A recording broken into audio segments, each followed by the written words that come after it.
দর্শক বন্ধুগণ, আশা করি আপনারা সকলেই ভালো আছেন।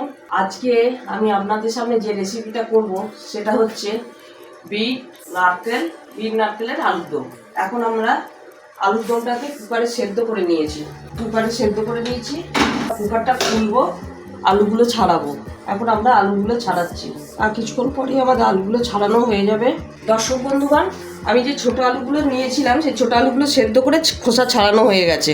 এইবার আমি বিটটাকে ছাড়াবো, ছাড়িয়ে একটু কুড়বো, আর নারকেল কোড়া আমি হাফ বাটি দেবো।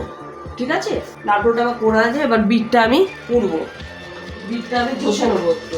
বিটটা আমি এখন খোসাটা ছাড়াবো। পুরো একটা বিট নিয়েছি, হাফ বিট আমার লাগবে।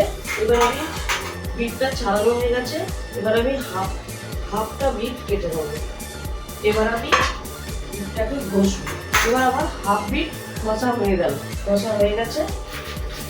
একটা বিটের হাফ অংশ আমার ঘষে নিয়েছি গ্রেটারে করে। দর্শক বন্ধুগণ, এখন আমি কড়াইয়ে একটু সর্ষের তেল দিচ্ছি আলুর দমটা করার জন্য।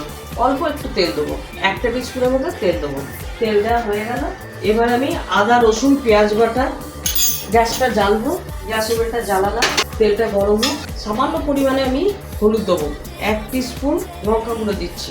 এবার 1 টেবিল স্পুন আদা রসুন পেঁয়াজ বাটাটা দিচ্ছি, 1.5 টেবিল চামচ দিচ্ছি। এখন আমি কড়াইটা নাড়তে থাকি, যতক্ষণ না তেল বাড়ো ততক্ষণ আমি নেড়ে যাব। এবার আমি বিটটাকে দিয়ে দিচ্ছি, গ্যাসটা কমিয়ে দিচ্ছি একটু। এবার আমি এতেই নারকেল কোড়াটা ঢেলে দেবো। ছোটো বাটি 1 বাটি নারকেল কোড়া দিয়েছি। এতে একটু নুন দেবো, নুনটা আপনারা আন্দাজ মতো দেবেন। এবার গ্যাসটা একটু বাড়িয়ে দিলাম।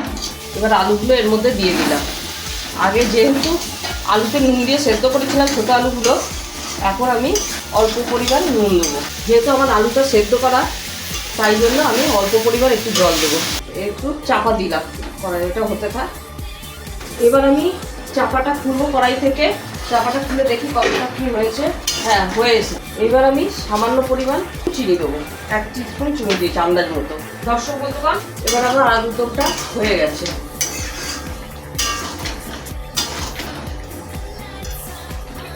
এবার আমি গ্যাস ওভেনটা বন্ধ করে দেবো। এখন আমার গ্যাস ওভেনটা বন্ধ করে দিলাম। এখন আমার আলুর দমের রেসিপিটা হয়ে গেছে। এখন আমি এটা ঢালছি। এই আলুর দমের রেসিপিটা আমার হয়ে গেছে। এটা আপনারা ভাত দিয়েও খেতে পারেন, আবার লুচি দিয়ে খেলে বেশি ভালো লাগবে। তা দর্শক বন্ধুগণ, এটা পছন্দ হলে লাইক শেয়ার এবং কমেন্ট করে সাবস্ক্রাইব করে জানাবেন আমাকে। আর ডেসক্রিপশন যে কেমন হলো একটু জানাবেন। হ্যাঁ দর্শক বন্ধুগণ, এই রেসিপিটা কেমন হয়েছে কমেন্ট করে আমাকে জানাবেন। ভালো হয়েছে না খারাপ হয়েছে সেটা কমেন্ট করে আমাকে জানাবেন। আর এটা লাইক শেয়ার এবং সাবস্ক্রাইব করতে ভুলবেন না। আজকের মতো এখানেই শেষ। কালকে আবার অন্য রেসিপি নিয়ে আসবো।